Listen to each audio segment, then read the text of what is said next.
Hi guys, my name is Yash. Welcome back to my YouTube channel. On this channel, we'll be reacting to different kind of videos. Please send me your recommendations down in the comment box or DM me on my Instagram. The link to my social media platforms are down in the description. And today we're going to react to the video called "How will the China-Taiwan War affect India? Will it cause World War III?" by Think School. Please go and support the original creators. Uh, the link is down in the description. Also, please like, subscribe, and share my channel. Now let's get back to the video and we'll talk later.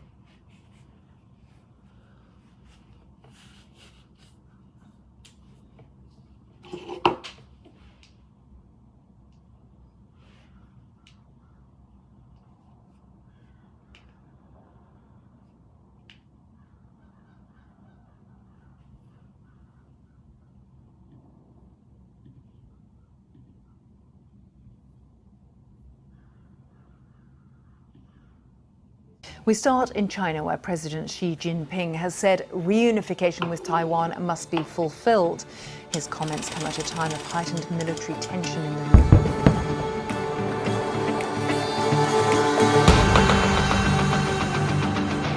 10,000 years. 79 was shifted diplomatic officially, however, there was most of the create even more support for Taiwan and Taiwan. May not be too far off when for China eyeing the possibility of taking Taiwan by force. Hi everybody! Ever since the Russia-Ukraine war has started, every single person has been focusing on the Russian invasion news. But did you guys notice that in the background, the world leaders have started raising serious concerns over the Chinese invasion of Taiwan? And this threat is extremely serious because it could literally escalate to World War III itself. And this will affect not just India, but every single country on the planet. Some say that because the world is already in an economic turmoil, first due to COVID and then due to the Ukraine war, now is the best time for the Chinese to attack Taiwan. And this is a very serious issue. So the question is, why does China want to invade Taiwan? Why are the leaders of the world extremely concerned about the Chinese invasion now? How will this affect India? And most importantly, how can this conflict lead to the most horrific world war in human history? This video is brought to you by Hirect, but more on this at the end of the video. This is a story that dates back to 1945. During that time, the World War II had just ended and the Japanese had surrendered and given up control over China. And after the nightmare of the Japanese rule, the Republic of China officially began ruling Taiwan with the consent of its allies, which were the US and the UK. And even historically, Taiwan was a part of China since the 17th century. But in the next 5 years, a massive civil war broke out in China, and the then leader Chiang Kai-shek's troops were beaten by the communist leader Mao Zedong. This is when Chiang Kai-shek and his remaining people fled to Taiwan in 1949. This group then independently started ruling Taiwan and dominated the Taiwanese politics for the next 50 years until the year 2000. This is when, finally, democracy was established in Taiwan. And this history is the reason why China, by default, considers Taiwan to be a part of the Chinese mainland. So the question is, just because a leader considers it to be a part of the mainland, why would they invade, right? Putin also essentially laid claim to Ukraine. After weeks of warnings, the Russian invasion of Ukraine has begun. But this is about more than tanks and troops and artillery. This is about power. You get the point, right? This is the reason why the world considers the Chinese invasion of Taiwan very seriously. But this is not it. China is so serious about this that in 2005, they came out with something called the Anti-Secession Law. And in this law, there are 3 sentences that make it very clear that China wants Taiwan by hook or crook. And these are the 3 sentences. Taiwan is a part of China and the state shall never allow the Taiwan independent secessionist forces to make Taiwan secede from China under any name or by any means.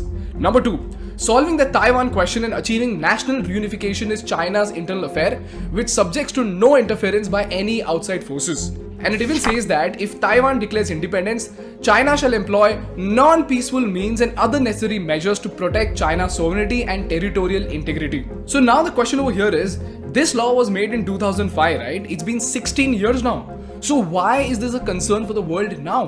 Well, ladies and gentlemen, that is because China's military strength has grown exponentially in the past 30 years. And now, they are so strong that they are as powerful, if not more powerful than the United States itself. Secondly, China has already started flying its planes near Taiwan.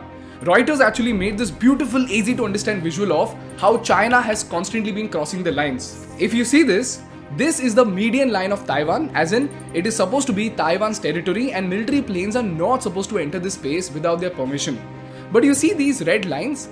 This is the Chinese military frequently crossing this line. Not once, not twice, but hundreds of times in the past few years. And this frequency has only been increasing with time.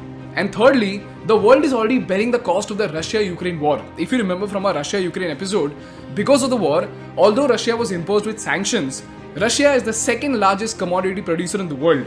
40% of the total gas consumption of the European Union comes from Russia. And most importantly, it is the third largest oil producer in the world. Which is why, when the West started isolating Russia, it sent shock waves of inflation all across the world. Brent crude futures soared to a 10-year high near $120 a barrel. European natural gas was about $218 per megawatt hour, and coal futures had surpassed $400 a metric ton in Australia. Along with that, aluminum hit a record above $3,800 a ton on the London Metal Exchange. Now, although these prices have come down now, this volatility itself is too much for the economies around the world to handle.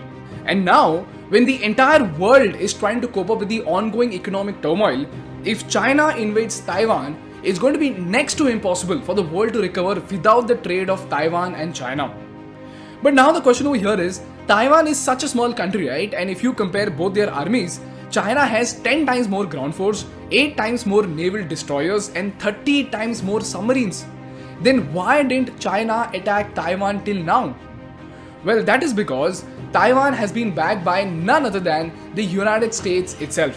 When President Biden was asked if he would come to rescue Taiwan if China attacked, Biden openly said yes and yes and stated that America has a commitment to do that. And that kind of upset China. So if China attacks Taiwan, according to President Biden, the US will intervene, which means what?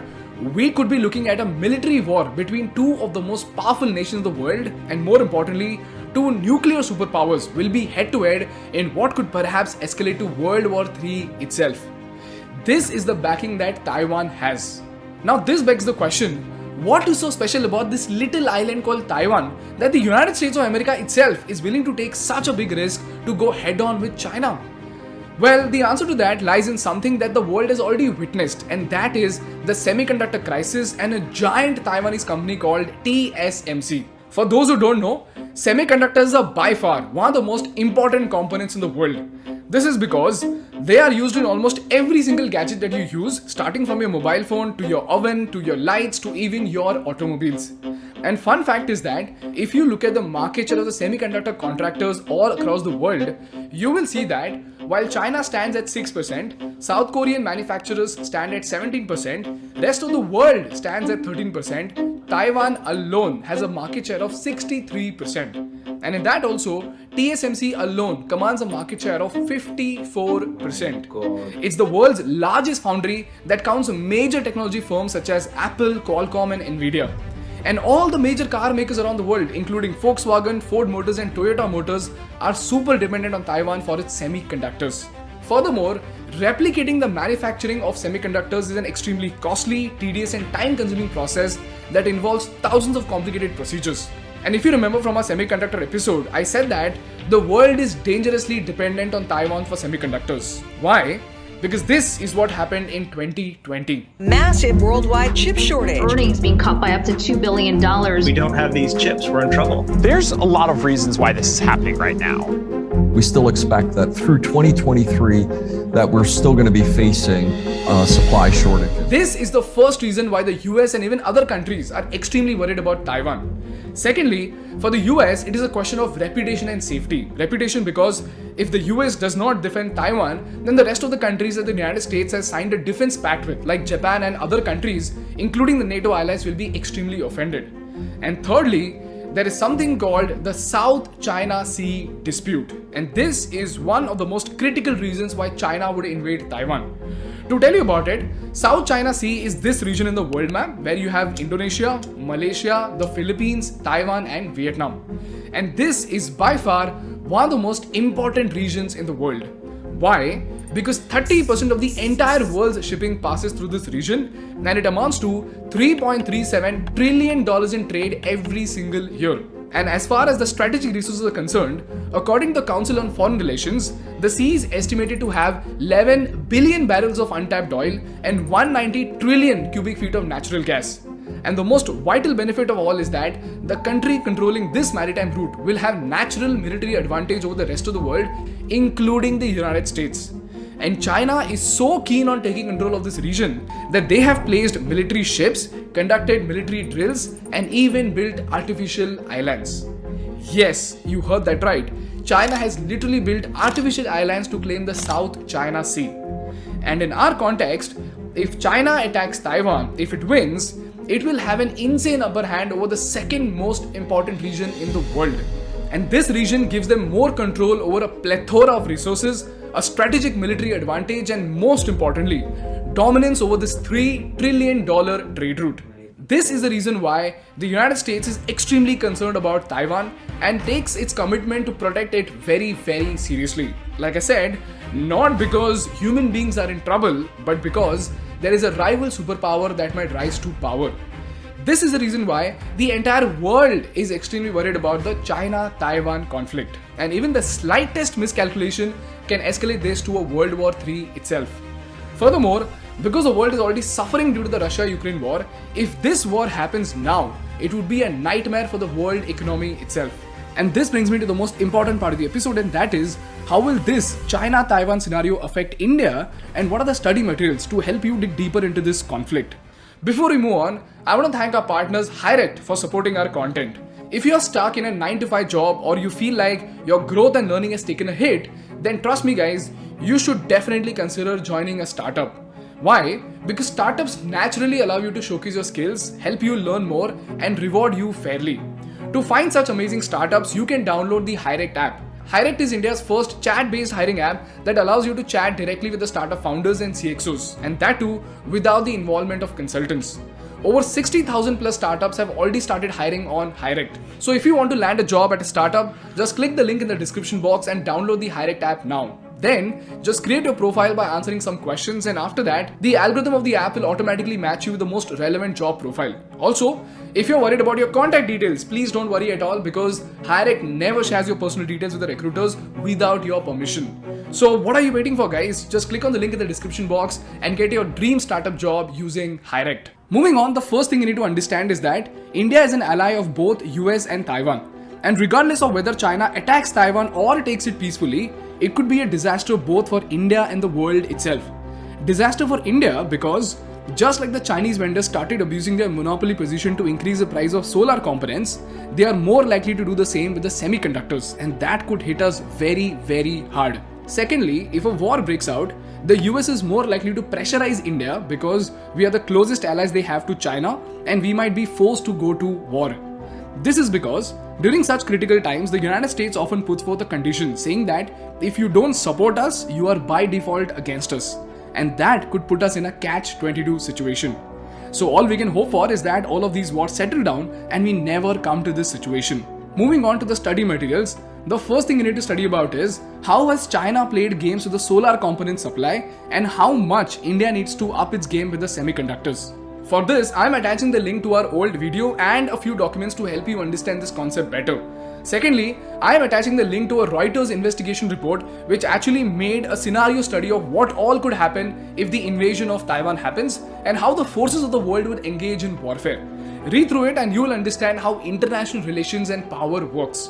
And lastly, I am attaching a document written by an expert that actually talks about the war plans of China and digs deep into the intricacies of their military operation. So if you are a military operation or a strategy enthusiast, Do have a look at them. I think you guys will love it. So go through all these documents and do let me know what you think about in the comment section. That's all from my side for today, guys. If you learned something valuable, please make sure to hit the like button in order to make YouTube Baba happy. And for more such insightful business and political case studies, please subscribe to our channel. And if you find time, please drop a comment below about how you find this geopolitical series, because we are planning to venture deep into it to cover the most important aspects of world affairs. Thank you so much for watching. I will see you in the next one. Bye bye.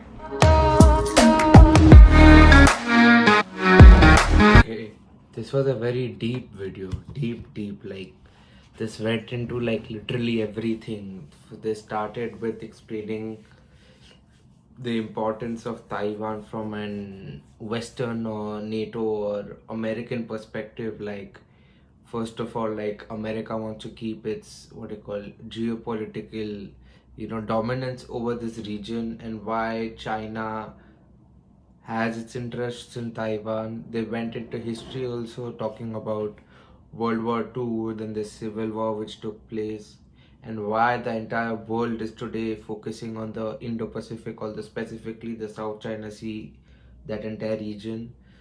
Like, I didn't know about the stuff, like like it had 3 trillion worth natural resources, and it's such a strategic location.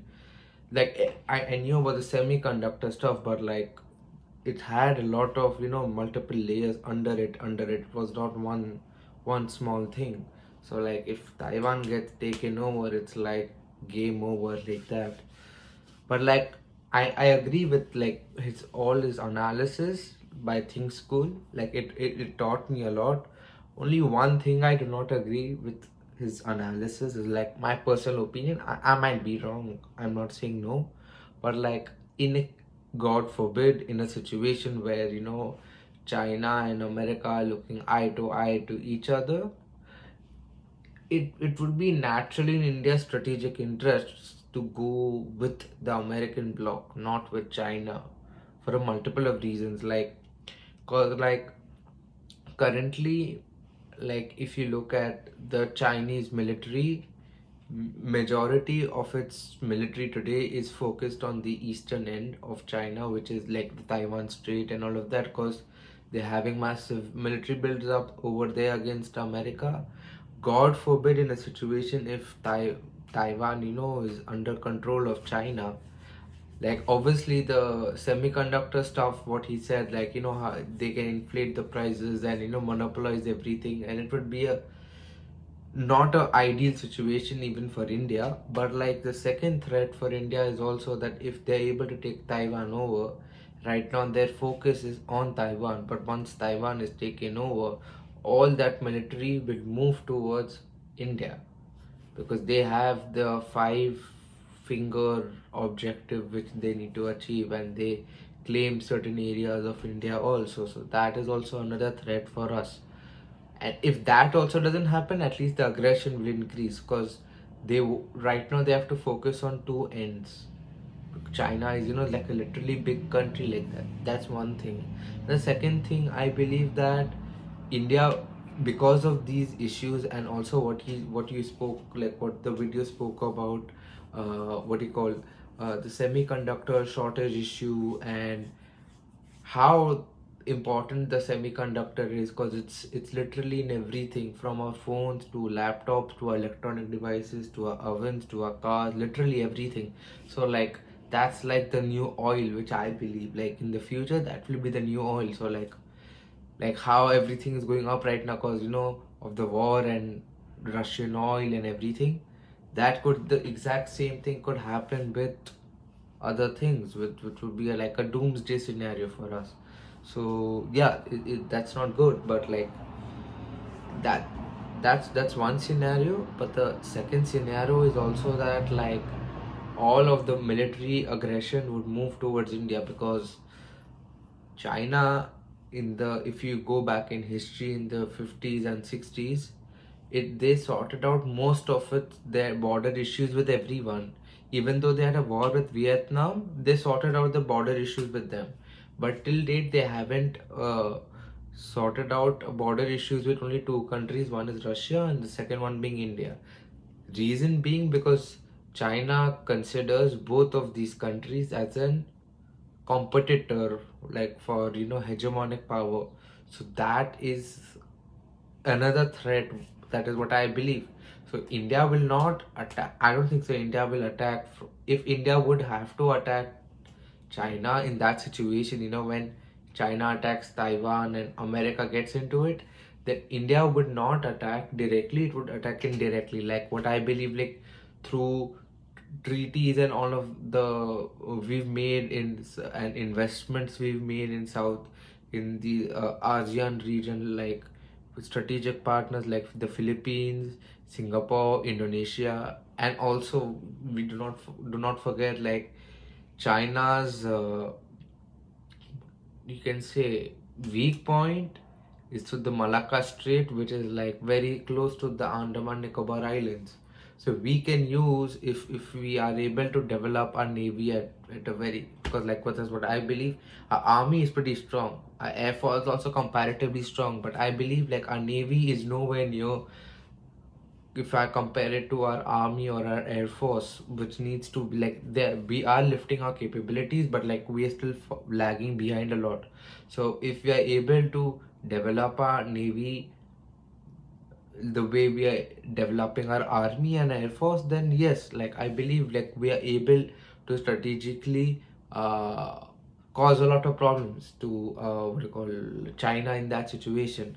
So yeah, it's in our natural interests. I don't think so that catch-22 situation what you were talking about, it would not apply to India in that situation. I don't think so, because like if I look at today, like the recent past also, the Russia Ukraine conflict, if you look at history before, whenever America has tried to pressure India, India has listened.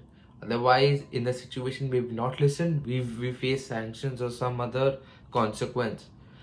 Like for example, when the US tried to put sanctions on Iran, we stopped buying oil from Iran. We could have not stopped, but like we chose to stop. So there have been precedences in the past, like even when we tried to become a nuclear state, obviously America put sanctions on us. So there are examples where we haven't followed and we faced consequences. But I don't think so in the future or right now India is not in that bad geopolitical situation, because we have a lot of cards on our hands which even America doesn't need. I feel at this point of time America's need for India is much more than India's need of America, because we have much more flexible options like that. So we are in a good situation, but like obviously Taiwan's invasion, if that happened, God forbid, it's not good for the world. That's an obvious thing, but I feel it's not good for India either. Like I don't think so. It's a thing where we have to make a choice that should we who should we side with. I don't think so that thing is, I think it's more of a psychological thing, because like we all believe China is so big and its army is so big and all of that, but like we have a lot of strategy, like we have a lot of cards on our hands also, which we can play against America also, play against China also, play against Russia also. So like we have good cards on our hands. It's just that we need to play our cards during the correct points of time. So I disagree with the last bit. That's my personal opinion. I might be wrong in this. I'm not saying no, I might be wrong, but like this is my analysis after watching whatever the video. And I think we'll end it here. Thank you. Please like, subscribe, share, and please recommend me more new videos like this. Thank you. Bye.